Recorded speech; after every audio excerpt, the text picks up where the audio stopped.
Drop the ball now.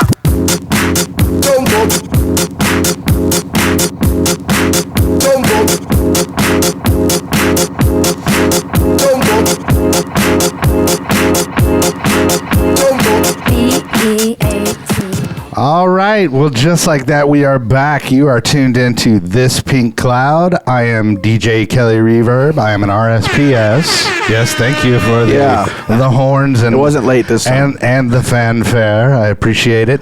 But we're a show all about multiple pathways to recovery and mental health and all that lies within. If you're on YouTube, be sure to hit subscribe for us. And we're also on all other major streaming platforms. And we're trying to grow our anemic Instagram page, This Pink Cloud. It's so sad. It only has 400 followers. Yeah, that's because you never want to do anything with it. Yeah, that's because you suck, dude. Yeah, that's because you suck. Anyway, chiming in there, that is the one and the only, the lovely Chad Lamons. How are you, bro? I just hit like 5 sound effects on that. That was good, dude. Yeah. That was multitasking. I don't even know what the other ones were. There were so many going on. Nice. Self-love. I love it. There we go. All right, and then sitting to my right, all the way in, I like to refer to him as the king of the king of the North. I like that. LPC, LCDC, and all around good dude, the bearded wonder himself, Mr. Dusty Burrows. Thanks, Kelly. How are you? Excited to be here today. Yeah, dude. Thanks for coming out. Beautiful people. Surrounded by beautiful people today. That's right, dude. The beautiful people. Yeah. The beautiful people. Sorry. I had to sing a little Marilyn. I like some Marilyn. Yeah. All right. Well, hey, coming in from all parts of California and via California, but now in Dallas, Texas, we've got Zach Wallace, we've got Mel Wallace, and we've got Graham Bullock, and they are all with Soul Tools Holistic Services. I like that. I like the ring of that. Thank you. Yeah. she's like, yeah. It was my name. Thank you. Yes, I made that up. Yeah. So. Hey, but so what we like to do is kind of get your story, like, because I know you two dudes were in recovery, and then also you got to witness Zach front row since you're his wife and whatnot, and how that goes. So Zach, why don't you introduce yourself and take it away? Yeah, thank you, Kelly. Yeah. It's great to be here. I knew I was in the right place when I saw the back of your laptop and it said, there is no magic pill for sobriety. And if there was, I'd take too many. That's our catchphrase, dude. That's the catchphrase at the end of the show. Yeah, it is. Yeah. And it's all about that work at the end of the day. And, that's a lot of what my story is, right? Right. I had to kind of, as cliche it is, take it a day at a time, right? Really slow myself down. Mm-hmm. And I ended up trying all these different pathways year after year, and for chunks of time it would work, for others it wouldn't. Mm-hmm. But I really had to take a good hard look at myself and say, where am I most comfortable doing this work? Right. And what speaks to me? Right. And that's a lot of what we believe in here at Soul Tools, right? Is all the different pathways that people can take to healing, Right. Recovery, any kind of life situation, whatever it is, right? We want to help just people meet life on life's terms. Right. No, and I love that. But, like, as far as, like, I mean, where your SUD, your substance use disorder, since that's the correct term now, right? Well, I mean, where did it start? Like, I mean, did you start using young and then you found out early and when it went off the wheels or, whatever? Like, I mean. Yeah, I was about 14 when I had my first sports injury. Okay. I was playing football, about ripped my thumb off my hand. Okay. I ended up with a Vicodin prescription. It's yes. a tale as old as time, And, right. Next thing you know, I'm playing football a couple years later, and, I hurt my low back and end up on a morphine drip at the hospital. And these things just compounded, and I'm like, all right, well. What position did you play? Baseball as a pitcher. Okay. Yeah. Pitcher, but then the football injury? Football was DN and tight end. Okay. Yeah. All right. Yep. So I ended up. All approved. Like it matters. All right. Their positions. Right. Yeah. Okay.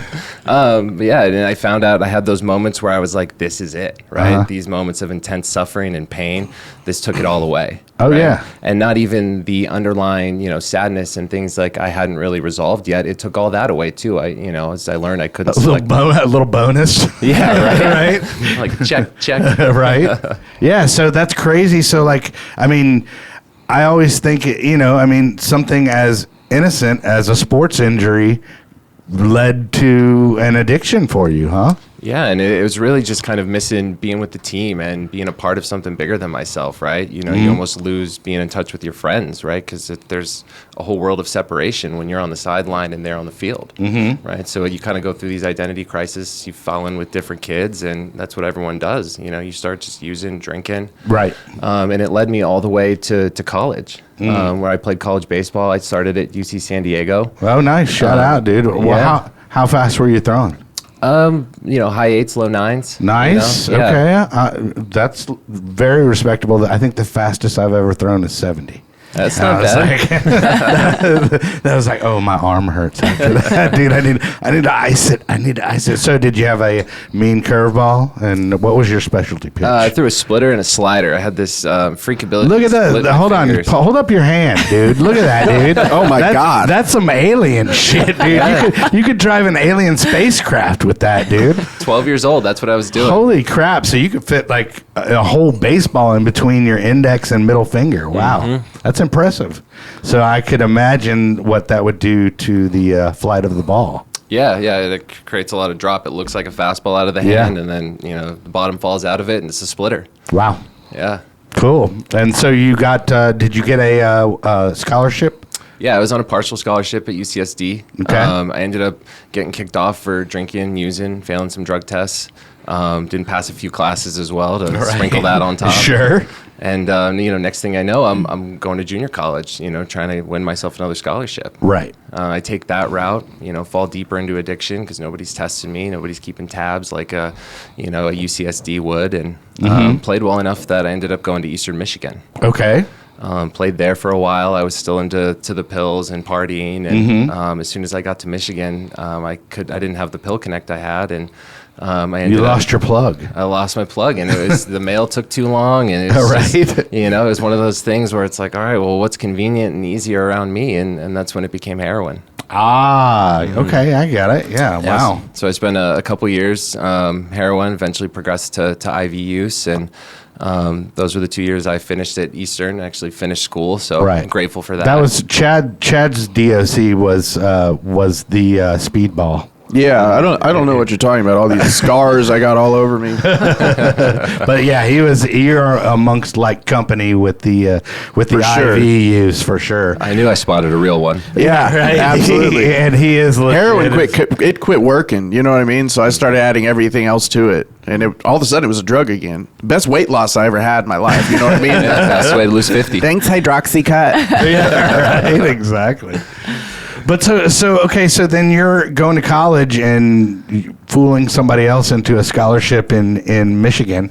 So then when do you guys meet up? I mean, when do y'all get married? We don't get married till much later. Oh, okay. Yeah. So then did y'all know each other or did y'all meet early? No? No. Okay. Zach went through a lot of his active addiction without me. Prior to you. Yeah. Okay. We've been together for about 2 years. We went through a relapse together. Okay. But a lot of his work happened before we got together. So when we got together initially, he was sober, and I knew nothing of the world. Right.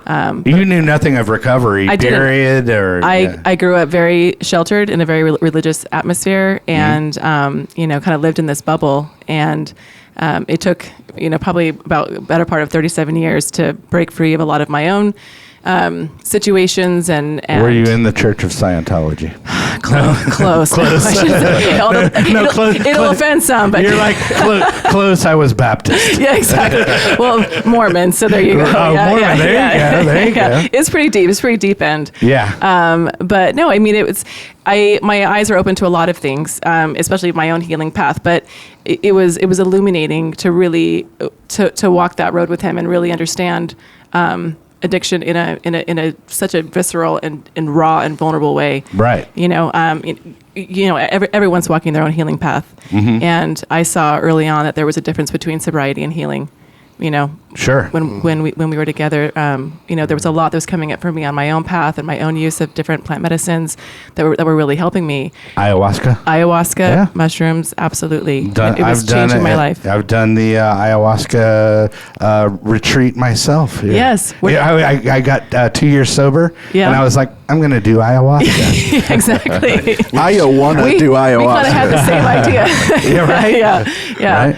Yeah, I know. And it was interesting because, I was on my own journey, Zach was on his, and it really did kind of come together at a place where he was ready to, in an active addiction, a lot of it's about not feeling and numbing and not facing any of that. And the plant medicine path is the complete opposite, and so it was really interesting to kind of watch his transformation and the things that he went through in that process, because, I don't think I spent I didn't drink until I was 38 years old. Well, okay. Do you know? So Yeah, it's just sure. like, I had other ways to numb, but no, it's actually been really, really beautiful just to see him just lean into the pain, lean into, the shadows. And it's okay to be uncomfortable. Absolutely. Absolutely, got to get uncomfortable. That's the whole idea Yeah. with I'm okay, Yeah. not being okay. But That's Chad's favorite term. Yeah. with the psychedelic rooted therapy and holistic therapies, it's like, no, just buckle in. Yeah. You know what I mean? Just buckle in for about 12 hours, 24 hours, however long, you know what I mean, it takes you. And if you got to do it again, do it again. But it's like, there's something about that absolute lack of control that helps with the inner, you know what I mean, delusion Yeah, it's and that everything surrender, else. That surrender. In so many for ways, sure. right? People preach that in AA, and I think that's why, the beginning of that program really does work for a lot of people, is because you have to surrender to a new way, right? Yeah. You take this psychedelic and you don't have a choice for 8 hours. No, yeah. Yeah. Well, you and I- got your boots strapped in. Yeah. for And, sure. and I always say this, that the founder of AA, or one of the main founders of AA, was an advocate, and that's Bill W., was an advocate for LSD and wanted to bring that into the AA program, correct, Dusty? Absolutely. From what I hear. From what I We was said told. something earlier, Zach, too, that I didn't want to, we kind of skated over it, but we were talking about the idea of selective numbing, right? Because sometimes we start to use to cover up some of those painful feelings. And when we first do it, it seems like a reasonable idea. I don't like the way I feel, so I'm going to cover it up. But I think what's more painful is when you cover up all your feelings, because we're created to feel. And when you lose the ability to do so, it's pretty dark. Yeah, it was a dark time for me. I look back, and there was about a 5-year period where I didn't cry, right? And now I work with these guys, and, there's a lot of fear in these quote-unquote man rules around, don't show this emotion or don't act Well, this way or especially that in way. sports, I can imagine that for sure. Yeah, and I'm a human being, right? It's not Right. masculine or feminine to cry. It's human to have these emotions and feel what I'm supposed to feel. Right. Absolutely. Agreed. Well, I mean, we've been leaving you on the island by yourself. That's okay. I'm taking it out here. He's got his own camera. I'm processing. You're down there processing. I am. and I'm just feeling. listening, yeah. I got you. Well, hey, so yeah, tell us kind of your backstory. Well, like we mentioned, I am in recovery. I was a heroin and meth IV user. Okay. I was just like the same type of thing, 90 Right. minutes speedball regiment. You know Yeah. what I mean? Hey, there you go, Yeah. dude. I- Chad. They're like, what are you doing next week? It's like, I don't know what I'm doing 30 minutes from now. But I guarantee you it's going to end up being a shot. Yeah. Right. I started with numbing. I probably had some anger as a young man, and I started numbing. I masked that as I just partying a lot. Right. It very quickly got out of control for me. Ran through the drug ladder real quick, found my way to the needle, and spent a lot of time there. I like how you put that. That made it sound almost romantic. Almost romantic. Right. We have to romanticize, otherwise it's really sad. I ran through the drug ladder and found myself betwixt heroin Worked my way and between heroin and cocaine. That's how you can tell that it's like holistic that they practice, because she was like, oh, it's visceral. And he's like, my Right. drug ladder. And I'm just like, this is refreshing. I like that. I'm just like, like, man, I was just fucked up. That's the same way to put it. I mean, I was out on the streets, prison, jail, lost touch with reality. I was a crazy person out there yelling under the overpass many times. You? Yeah. You were that guy? Yeah, out in California. And then I had an incident, on riding my motorcycle on heroin one day, and I lost it. I fell asleep, and I wrecked my bike on a freeway overpass, and I had a very near-death experience. I just lost it. I went up an off-ramp and hit the guardrail at the top and sent myself sailing off the other side. So I kind of... Wow. How long was the fall? Probably went a good 30 yards or so off the ground. Okay. Came down pretty good. All right. On my left side, I found myself a little twisted up on the side of the freeway after I stopped, and had this moment of like, I'm probably going to die right now. This is going to be a bad one. And then when I woke up from that coma I was in. Oh, so you actually maybe kind of had an NDE. I did. Well, what happened? A near-death experience. Yeah, I was laying there. I had severed the femoral artery. Okay. Right, busted my whole. That's an important artery. A few organs busted up. I have a titanium knee, femur, half a hip, pelvis, shoulder. Broke my ribs, punctured a lung, lost a spleen. Welcome to the world of bionic men. Yeah. Damn, Graham. And so I had that moment of kind of clarity on the side of the highway there of like, I'm going to die. And it was a little bit peaceful, And then when I came out of the coma, I was paralyzed. It took me a couple of years to learn to walk. Are we talking like neck down? Or no, what? it was the left arm didn't work for a long time. Both legs, mostly the left side, left arm and leg. A lot of nerve damage. Right. So it came back. And that kind of shot me on a different direction. Didn't take right away. I still fumbled a little bit with the drug use. Still getting arrested and stuff like that. But once I got an opportunity to get out of the country, I went down to Mexico and started doing some work with some of these psychedelic medicines. Iboga, Ibogaine, ayahuasca, bufo, various, everything that I could soak up. And was this South America? Yeah, in Baja in Mexico. Oh, okay. Gotcha. And in Rosarito, first time I was down there. Okay. So I started living down there. I started living down there and working with these plants. By the way, quick fun fact, do you know what the body of water between Baja, California and California itself is? Do you know what that's called? The body of water between? Yeah, between Baja, California and the state itself. No. It's called the Gulf of California. The Gulf of California? There we go. Fun fact. See? Good, learn something. Yes. Sorry. No, that's all right. Yeah. So I began working with all those plants. I've been in Mexico off and on for the last 6 years now, working with those. Okay. This is how I came to meet Mel and Zach, my partner that I work with. We've been traveling back and forth to Dallas for the last year to bring some of those. Did you actually train to like be a shaman, or? Well, I'm wary to use that word. Okay. I'm not a fan of that word. Right. Personally, but I definitely help facilitate people's journeys. Sure. And I help them through the process, especially people who, I've had a lot of experience with people who are coming through that work for addiction purposes. Right. Or substance abuse disorder. Sure. Well, I mean, there's no shame in it, dude. Like my shaman was a rich kid from Plano, dude. So Yeah, it's like, I believe this is all about a spiritual path. I Yeah, mean, the psychedelics, really, yeah. the addiction, recovery, everything, finding a spiritual path. And so, like, humility above all things. I don't want to think that I am curing people or magic or, you know what I mean? Right, and it kind of gets that stigma with the word shaman. So I see it. A little bit. And it's important that people go through their process and heal themselves. Sure. You know what I mean? To have that facilitated in a way that's guided and with respect and safe and everything like that. But it's you have to go and do the work for yourself. So I also don't, you don't want to take on that for somebody else. Let them go through it. It's like you were saying, Chad, you got to take something, go through the uncomfortable part, reap the benefits at the end, yeah? Absolutely. Agreed. But I will say I think the only person Well, anybody who says uncomfortability brings growth has probably never tried butt stuff. That's my favorite thing I think I've ever said. You know what I mean? Yeah, Chad said that we made it a clip last week, and I was like, oh, he's going to say butt stuff. Yeah. And then I do the famous, oh, Chad. Yep. Wah, wah, wah. Yep. But that's like, you're going to have to venture through it eventually. Yep. You know what I mean? Before you die at Dude, some that point. sounded so hillbilly.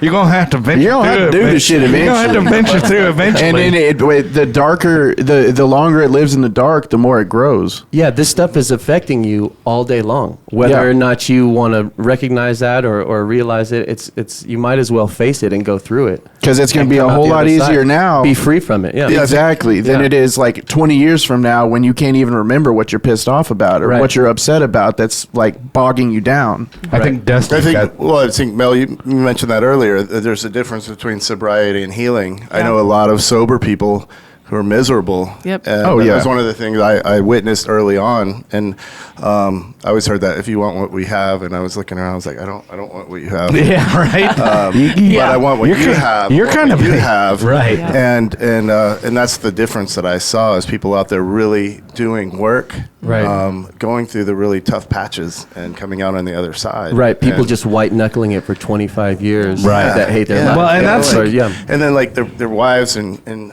husbands leave and the kids won't talk to them. I was like, something doesn't add up here.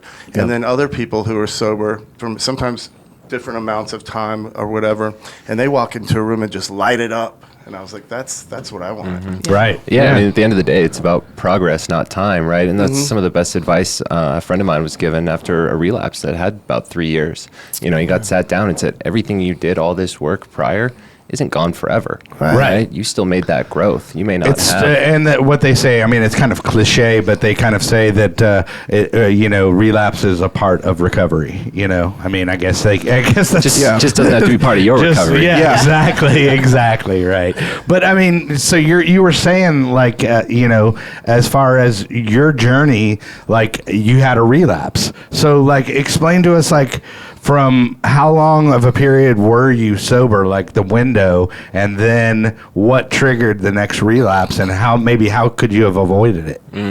Yeah, I had about 2 years. After I'd finished college, I bounced around in Florida and then ended up with 2 years out here.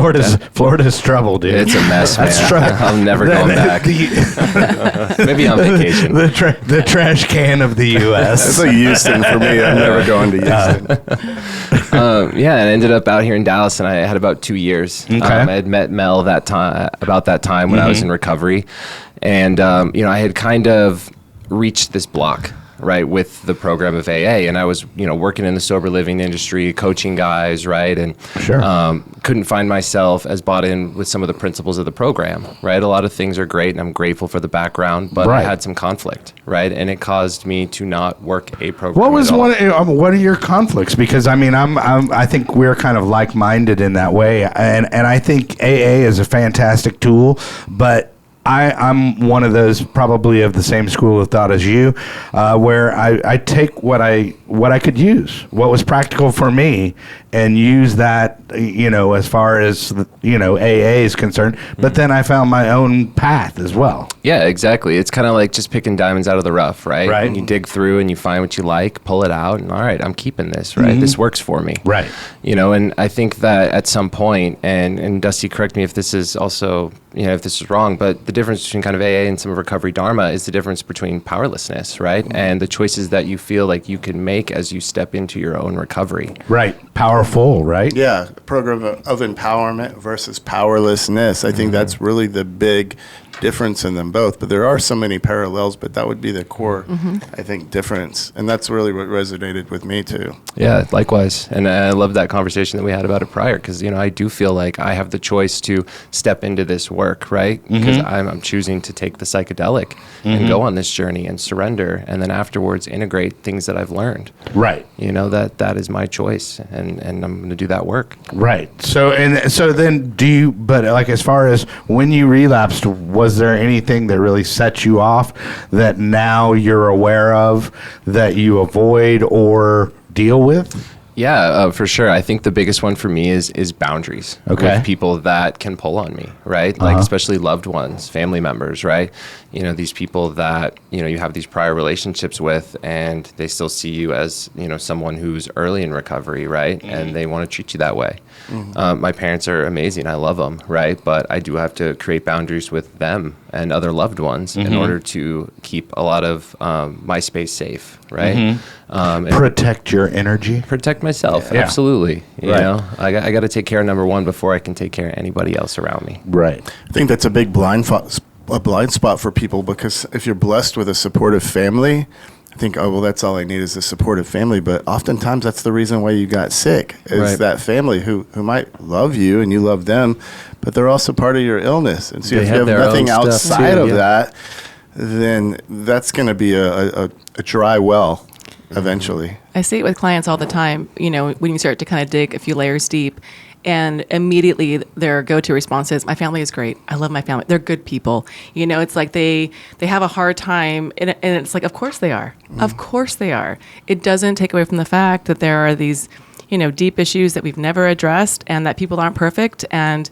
mistakes can be made, and things can happen when we're little that we internalize and create beliefs around. It's like you have to be able to look at it, but families can be sticky that way. You feel like this sense of betrayal to your family, and it's actually one of the most loving things that you can do, just to actually have more like honesty around what happened. You know, we can, as parents, we can tend to try to rewrite history and kind of keep ourselves from even our own painful truths. Well, I mean, when you're saying that, I'm like thinking about my mom, and I could do no wrong. The golden child, Kelly, has arrived, and he can do no wrong. But yeah, no. But that also creates a lot of Sure. You start to believe it. After Yeah. that. So I am. I think your I mom am and a my little- mom are the same school of thought. Yeah, right. Well, we're both mama's boys. So, yeah. Self-proclaimed for sure. Yeah, for sure, for sure. Hey, real quick, let me throw it to our sponsors.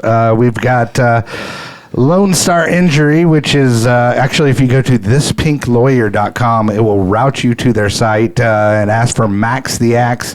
Max is a personal injury lawyer. He practices in Texas and in California, and he will get the maximum results for you. And Chad will speak on Max the Axe. Max? Max is a good guy, and he helps out. He's helping me out in ways that, like, he's not even qualified for. You know what I Right. mean? Yeah. So he's going out of his way to find me somebody that, or to learn or whatever he's going to do. You Right. know what I mean? Good and dude. It's just, I didn't pay him a dime, so. Good dude, and get you maximum And I ain't results. That's right. By the way, Max, you're going to get stiff, dude, if you do help Chad out. No, I'm just kidding. And then also we have NeuroGlow, which is in McKinney and Flower Mound, and that is NeuroGlow. And they are ketamine. Oh, just the golf clap? There we go. Ketamine infusion therapy. And they're actually in, like I said, McKinney and Flower Mound. But Dusty's actually had some firsthand experience. And as an LPC, LCDC, what was your take on the ketamine infusion therapy? Well, I met them through having them on this show. And Yeah. we immediately hit it off, and then I went through their protocol for my own addiction stuff and post-traumatic stress disorder, and it really changed my recovery, changed my life, changed my outlook, and I haven't really been the same since. And if depending on who you ask, that's a good thing, you know. Well, you told me you told me, what was it? I got to be careful because My I- level of not giving a fuck increased dramatically. Right. But on the positive side, I seem to be a lot more interested in other people and what they have to say, especially when it comes to like people close to me. You know, Right. I think I was there was a distance growing, and I've closed that distance quite a bit. My hypervigilance went down. Right. So it's just a fantastic tool for a lot of people, whether it's depression, anxiety, addiction issues. Yeah, and trauma. treatment resistant. To typical ways, it might be another pathway. Yeah, so I highly recommend it. And Yeah. the team over there is wonderful, from the nurse practitioners to the founders. Everybody's wonderful. Shout out Cool. Tina Marie and Momin and There all you the go. nurses over there. Well, and then how did you actually actually get in, because you were the one that said we need to have Soul Tools holistic services. I'm saying the whole thing now. But how did y'all meet, and then how did that work out? I started the Rehumanate group, which is rejuvenating humans through psychedelic integration therapy. I just thought this would be an opportunity to create community and educate people, or even re-educate people on things like ketamine and psychedelics and even MDMA, because we've been kind of fed this narrative for so many years. And so through that and some mutual friends, and then we had a bro date at lunch out in Sherman, and we hit it off immediately, and that I was like, okay, I got to meet your people and kind of get to know y'all, and just based on what he was saying, I was like, this would be great for the show. So right, and that was just 2 weeks ago. Yeah, not too long. So word travels fast, right? Well, so let's talk about, why did you come up with the concept? What drove you to come to the concept, and then what services do y'all offer? Well, I guess the journey to Soul Tools really began with teaching yoga. I've been teaching yoga for about 14 years, yoga meditation, and just because everything connects and you kind of things evolve in your practice, I found these amazing teachers that were really teaching things around energy, that everything is energy, your thoughts, your actions, your beliefs. And it was kind of when I was going through a massive faith crisis within my own religion and subsequent identity crisis, because I wrapped my entire personality in image around that. when you're going through that church growing up, it's definitely the main focus in your in your upbringing. It's everything. Everything. It's like a spider web in some ways, where everything touches everything. I got married at 19. Initially. So it's just, it's a whole lifestyle. But in any event, for me, it was life-changing to understand that the way that I act and the things that that trigger me, the things that come up for me, the things that I struggle with are not just me. It's not me. It's a whole series of beliefs and ideas, that I picked up at some point in my life, and I made it true for myself. And, it can seem kind of a very simple concept, but it was absolutely life-changing for me. Right. To challenge this idea that I'm not who I think I am. And one step further is that, now I don't even believe the thing that's telling me what I, to kind of help me put those pieces together. You can kind of craft this idea of who you are from your parents or your church leaders or, people that you feel like are going to show you the way, and they're going to show you who you are and how you should live your life. And so it was really ungrounding, but it was transformative for me, and it changed my life. And so, I was still teaching yoga, but what I really found is that as much as I love teaching yoga, these principles are really what I was weaving into my classes. Coming in and really watching the practice of yoga change people's lives. I just felt like if I have something that can really, aid in that or help people. A lot of people that come to your classes, they are struggling with all kinds of things. I've learned in 14 years of teaching that people have come to my classes and they have been dealing with the loss of a child, a parent, suicide, job loss, divorce, everything. Yeah. And you have no idea, right? And so I wanted to kind of take what I was doing deeper, and worked with my energy teachers, and put this program together. I called it Soul Tools because I just felt like it's important for people to know that there are tools. You are an energetic soul. You are an energetic being, and that there are tools that can help you unravel some of this thought process and beliefs, and you can manage your thoughts, you can manage your energy, you can change your mind. It's really it's really fucking hard, but you can do it, and it's actually very it's accessible. And so just kind of on the side, I would start to work with some of my yoga students. I teach people how to be yoga teachers. I train them, and so I would kind of incorporate some of these things in my trainings. And before I knew it, it was just this passion. It was like, how can I expand this? And because, I'm staying in my own healing work, I came across plant medicine a few years ago, and then it just opens so many things where I felt like, I know the conventional way of therapy and people getting help, and I think it's wonderful and beautiful. Yeah. But like you said, there's so many different pathways. And for me, this was just a path that was, it's not that my way is the right way, but it's the only way that I know. Right. And if my path can, your path works connects, for you. Yeah. And I think also, it resonates, I think, and I was going to say, I think it also resonates with a lot of other people out there that maybe the 12 steps, kind of let them down. I mean, you can get a bummer group and then you think that that's what recovery is all about. And it's not. It's not at all. Absolutely. Yeah. And to really just, challenge people's idea of who they are. They spent their whole life becoming somebody. You grow up and this is your name and this is what you wear and this is where you go and this is what you think and these are your friends.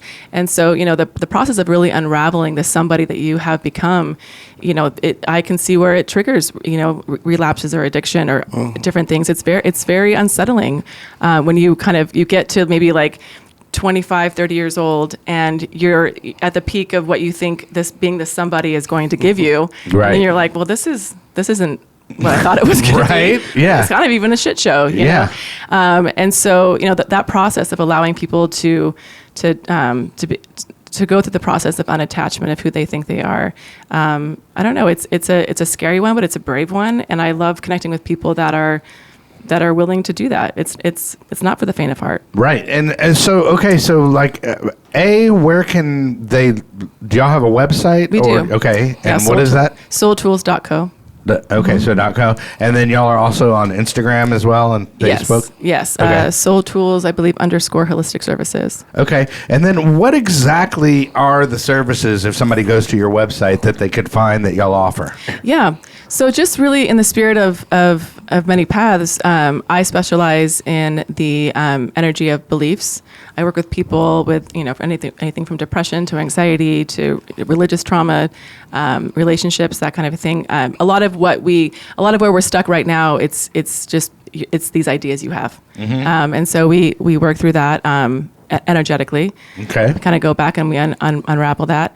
And then, Zach, obviously, and Graham have, so much experience in the recovery world and the addiction world, and we all have a joint and love for medicines and their healing modalities. Allowing everyone that kind of comes to us and kind of just seeing like where who could be a nice fit, and who could maybe connect and resonate the most. Right. And then so like speaking about medicines and all that kind of stuff, what I mean, let's just go down the line maybe. What was your most like noticeable thing after your experience with any plant medicine? What did you notice? I mean, for me, it was I found out okay, well, what really matters? Because, when I was putting it all together on my little ayahuasca retreat, I mean, I realized the most important thing to me was my wife and my dog. I was like, I don't care how we put it back together, just as long as they're there, so. Wow. Yeah. Yeah, I'm glad you asked. My first Bufo alvarius journey. I felt like hold on, wait. Say that again. Bufo, the Bufo toad. Okay, all right. It was my first journey with it. Is that the one where they do all the on your arm or? No, that's combo. Okay. No, this is DMT. Oh, okay. I gotcha. And it was my first journey with it. And in that 15, 20 minutes that it lasts, I felt like all my emotions had been unlocked. I was talking about it earlier. Did you see mechanical elves? No, I did not. Okay. There's a lot of Technicolor. Right. Okay. But yeah, in that moment, I finally felt kind of the greatest depths of fear and sadness, but then the highest highs of joy and exuberance all in that time. And since then, I've really kind of been integrating that work of being able to express my emotions as they come up, right? And work through them instead of being this numb human being, right? Sure. That was my most profound experience with it so far. Okay.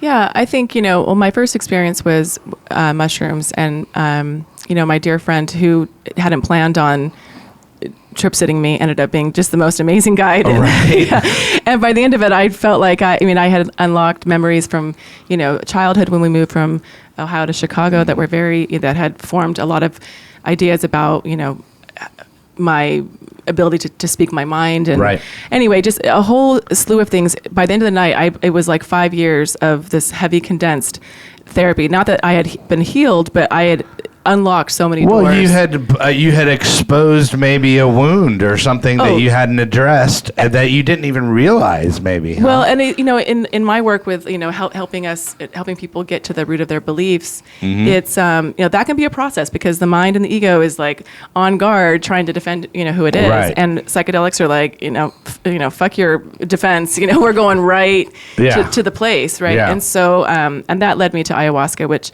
ayahuasca has just been a really beautiful medicine for me to work with. It's been challenging. You can ask Graham and Luli. I mean, every time we go, I'm just like, I can't. How am I here? How am I here again? Yeah, but, right. but it's like I wouldn't be anywhere else. I want to know. Right. I can't go through my life, hiding from the shadows. If my freedom is in the shadow, then that's where you have to go. Yeah. There's no other way. And as long as you're okay with dying. Yeah. That At this point, died so many times, Yeah, sure. Yeah, that it ain't no thing. And that's actually one of the biggest takeaways. One of my big takeaways is that there is just no death. Death is life. Yeah. And when We you let are yourself, energy, and energy. and can't energy is forever. It can't be created or destroyed. Exactly. So. Love it. Yep.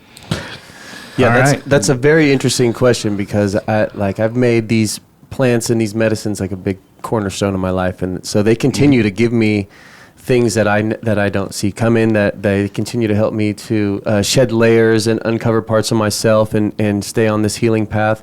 But from the time when I started to now, it's the change has been unbelievable. You know what I mean? Gave me back some sanity and some perspective, and it's you guys keep touching on it, but it's just to remove that fear. You know what I mean? Just take that fear, ultimately the fear of death, the fear that we're alone in the universe, that nothing matters, that it's all cruel and random. Like once that's stripped away, there's one, that you realize everything matters, everything is God, everything's connected, everything's part of the universe, then you understand your dogma. You have to be a good person. You have a responsibility to be of service. It could go on and on. Well, and no, on. and I love just- what you say because, I always think of it's kind of like, and I've had this conversation with Dusty before, but it's kind of like Earth actually is a school, right? In some ways, but then it's also like a campground, and you try to leave it a little nicer than when you came. You know that whole camping rule. So hey, if you paint, cool. If you make music, cool. Whatever you do, as long as you're not hurting somebody, maybe, or you're an inventor, for that matter. So But anyway, once I you just went plug deep. into Sorry. once you plug into that God consciousness, and you understand you're a part of something bigger. You can't justify your selfish behavior anymore. You can't treat yourself like you used to, maybe when you're in active addiction. You know what I mean? It just doesn't sit well anymore. Right. I agree. Yeah, you said the word connectivity. I think that was the big one for me. Like feeling connected to each and everything is a huge and beautiful kind of almost like a responsibility, but when you're willing to take on happily. Yeah. And because, spending so many years disconnected from my everything, not just my emotions, but my family, from what I thought it disconnected from community, society, and to go, it was the opposite. I'm actually super connected, whether I like it or not. Everything is sacred. just Your time plugging is back yeah, in. absolutely. Yeah, I felt that even from like the religious standpoint, where it was always like, we'll talk to God and we'll let you know what God says, and then plant medicine's like, oh, you want to talk to God? Here you go. Right. Just plugs you right in. There's no middleman. Just go do it right for yourself. Yeah, I mean that piece of you being in your face religion, I'm sure there's a lot of people out there that can sympathize with that because when you have, I'm Catholic, so I got a pretty good dose of it myself. Catholic guilt, Mormon guilt, they're pretty hefty. Yeah. But to deal with that and then not lose your religion, but reinvent your religion. Yes. Or your idea of it. Yes, 100%. VJ taught me, he explained the word religion much different than I had ever heard of it before. I'm not going to do it very much justice, but it was almost just like your code and something you live by. It's coming from within rather than an external entity. Yeah. Your code, your passion, That's your religion. You know, and I was like, that's beautiful. I love that. Because I grew up Catholic too, so Right. everything was just spoon fed to This you. is your religion. Yeah. You got to reshape your perspective on all Yeah. on your addiction, on your all that stuff. Yeah, absolutely. It's the Well, all right, man. Chad, you got any questions over there, buddy? We're going deep here, buddy. Yeah. Okay, so I will speak on like the everything being interconnected and realizing and like starting to see the beauty in like the what seemed like mundane things or whatever. That happened to me when I was in active addiction, and it was. I don't know if it was based like solely on the experience. I really think it was, because that's how I just kind of figured everything out. But it was at Bonnaroo, and it's crazy because like I didn't listen to Radiohead, right? And we were on all these drugs, and like I was with my hippie friend, and he knew how to stack everything. You know what I mean? To where it was somewhat reasonably safe. You know what I mean, for a drug addict as the caliber of me. And I was in a wheelchair. And I was in the middle of 90,000 people. I was with a friend who had Radiohead was his favorite band. The only song I ever knew of them was Creep. You know what I mean? Wow. So I was like, well, they suck. Yeah. So, and I was in the middle of 90,000 people. He's wearing this Punjabi so he can breathe, so his balls can breathe because it's so hot out. And he's just dancing around and crying and having the best time of his life. And it was in that moment, and I looked up on stage, and I was like, holy shit, there's nowhere else those people would rather be than right here, right now, creating this moment that so many people are having in this look audience. at all this energy. And is it mixed was in. absolutely like intoxicating, that and the drugs. But it was insane because, and then that's like, the concert before that I saw was Pussifer, and I'm like the biggest Tool fan in the world. And I got to sit on stage behind the sound engineer, and it was like literally that day that I can trace it all back to, where I just like it was an epiphany. It was like an awakening, you know. And I had to go through a bunch of other addiction after that to be able to get the perspective that I have. But I absolutely credit like that getting outside of my head, you know what I mean, and like and not having any control, like at all. And I mean, I'm literally in a wheelchair in the middle of a sea of 90,000 people in a field, watching a band that I thought I hated, who is now like my second favorite band of all time. You know what I mean? And it's like those kind of moments it's when you deal with the ego and you deal with all this stuff and you deal with your ideals and your beliefs, like they have to be shaken. You know what I mean? But I'm going to challenge you a little bit, because I also think, and I've seen this firsthand with you, like when you gave yourself a chance and actually got sober, how you kept on saying, and you would always say, oh, well, this is happening for a reason, and I don't understand it, and I don't need to understand it, but I noticed, you know, that was like, I mean, hey, you know, how random is it? You get out of prison, you have a show, I'm a DJ, you're a producer, you know, I mean, hey. Yeah, and that's another thing, like with the. And I was going to share that. I went to an AA meeting last night. I haven't been like in a month or so. And I used to go there all the time. And I was going to share because they were talking about, you know, the third step in God and all this stuff. And I was like, what I was going to say is, if you're looking for proof that, like that tangible evidence that we all need, you know what I mean? Because like some of us are just really hard headed. You know, God did this to me, this and that, blah, blah, blah. Well, during the moment, yeah, that's what it's like. But afterward, like every single little thing in your life and my life and everybody's lives had to happen the way it happened, when it happened, for us to be in this moment right now. Yep. You know what I mean? For me to meet Dusty, for me to meet Kelly, for me to meet all you guys, you know, and like there was 66 people in that room last night. And I talked to one of them. It was like a newcomer or something. I told him that, and I was like, "So if that's what you're looking for, is that proof and that evidence? Like, holy shit, that's undeniable." And like we spent our entire lives like looking for this burning bush moment, this aha moment. You know what I mean? And then when we do finally like get out of that ego, you know what I mean, and that tangibility, we find out like that burning bush has been covering us in ashes the whole fucking time. It's all the moments. It's all of the moments. It's all the moments. Yep. Once you get out of your way and put your faith in the process of the universe and let it unfold, your life is provided for you better than you could ever try to manipulate all those things. Oh, absolutely. When you're fucking it up high on the streets, yeah. Absolutely. And man, I'm good at manipulation, dude. If all this shit, if everything else fails, I'm starting a cult. You know what I mean? Hey, there we go. But there's no reason for me to even think like that, because like things just keep unfolding and reshaping themselves. And like, once you have enough time outside of your own mind, you start to be able to understand perspective. And that's what I think the coolest thing about like psychedelics and recovery and all that stuff is because like you don't know how to understand somebody else's perspective. Well, here, take this shit and look at yourself. Just let go of yours. Look at yourself from a fucking camera angle for a little while. You know what I mean? Yep. And you'll see exactly how ridiculous this is that you're Dusty freaking out about whatever. Dusty just wrote something down, so he's got something hot. What is it? Were you writing down to call your mom? No. Oh, I thought you were writing down something good, dude.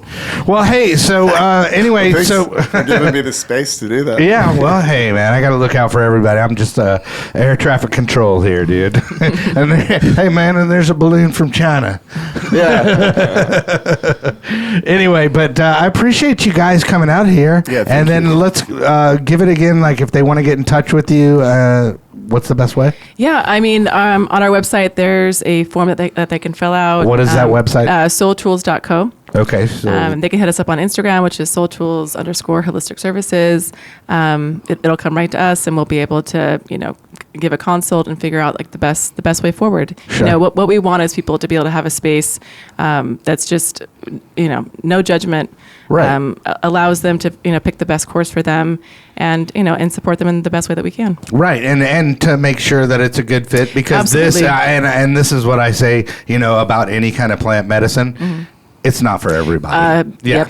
Absolutely. So absolutely. that's where I'm at with Sure. that. But I'll guess we'll go down the road and let people do their shout outs here at the end of the show. So Obviously, shout out This Pink Cloud. Thanks for having us on. thank you, sir. Grateful to be here. I just want to shout out, Chad was talking about, everyone that's had an impact on me and my life to get me to this exact moment. I'm in a place in recovery I'm so proud of, and they all had a piece of it. So thanks to them. All right. Yeah.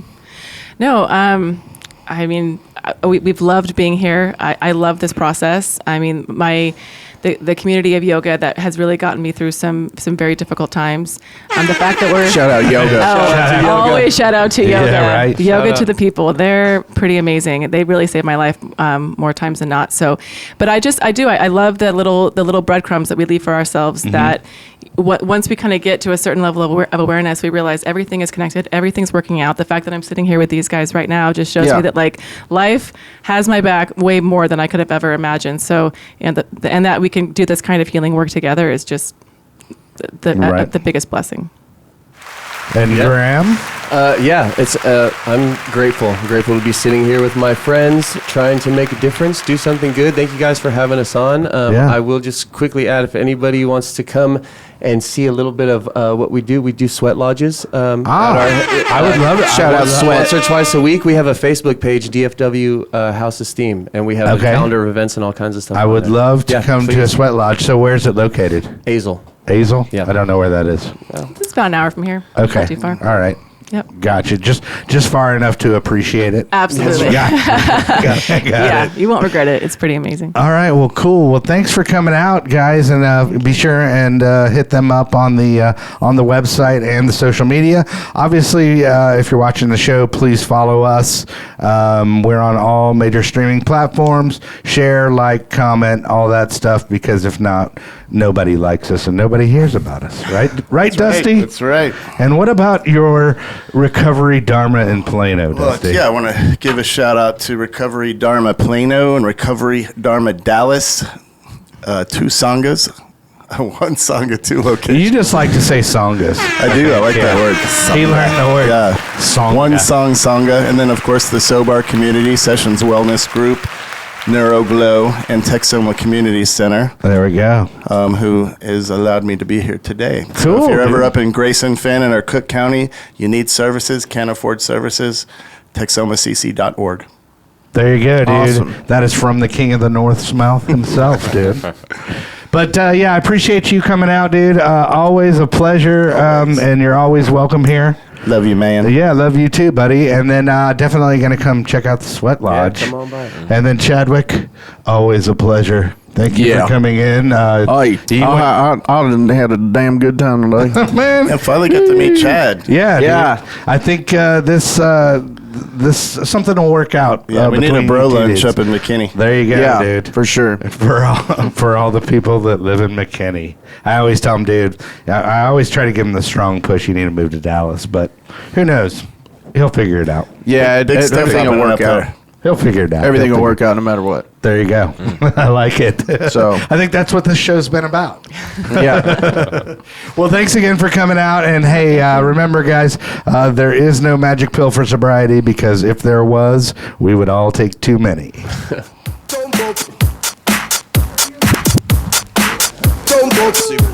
Sweet. That was so fun. Yeah. Drop